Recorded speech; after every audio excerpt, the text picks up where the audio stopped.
por aqui passa sabe que esta é a casa do mandarim. O que nem todos sabem é que o dono desta mansão nunca foi mandarim. Era um filósofo e pode dizer-se que foi aqui que germinou o pensamento político e económico da China moderna. O seu autor chamava-se Zheng Guanyin e era também o diretor dos serviços de informações militares da China para o Sudeste Asiático.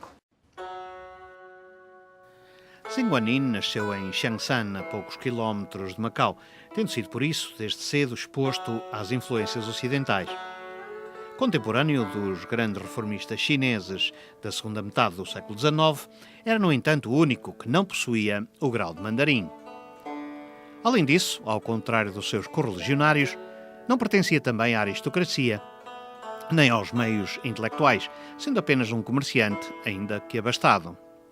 Todavia, isso não impediu que fosse encarregado pelo Ministério da Defesa chinês de coordenar os serviços de inteligência na Indochina francesa.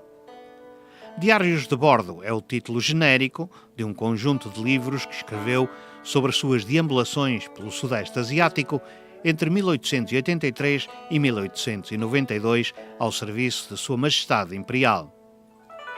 Mas foi no silêncio destes pátios que Zheng Guanyin dedicou a sua vida a escrever um pequeno livro que iria varrer a estrutura imobilista do velho império e lançar as luzes da modernidade e as bases do pensamento político da nova China.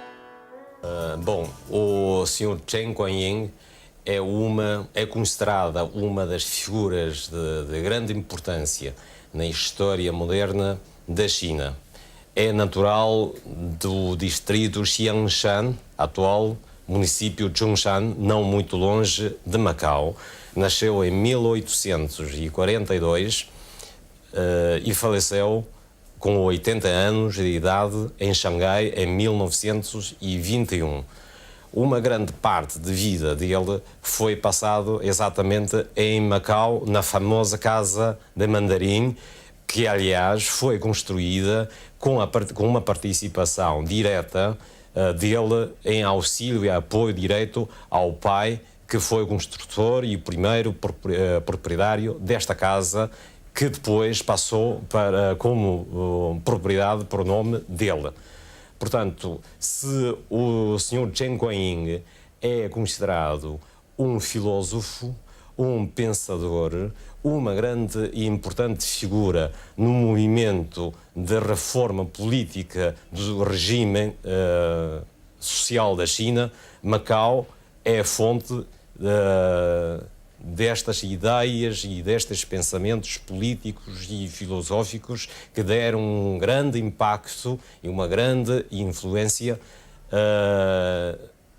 nas grandes transformações e evoluções e até revolução republicana que mudou o destino e o caminho da China desde a segunda metade do século XIX até a primeira parte do século XX, e as suas consequências ainda vivemos hoje em dia a nível político, a nível social, a nível cultural, em toda a China.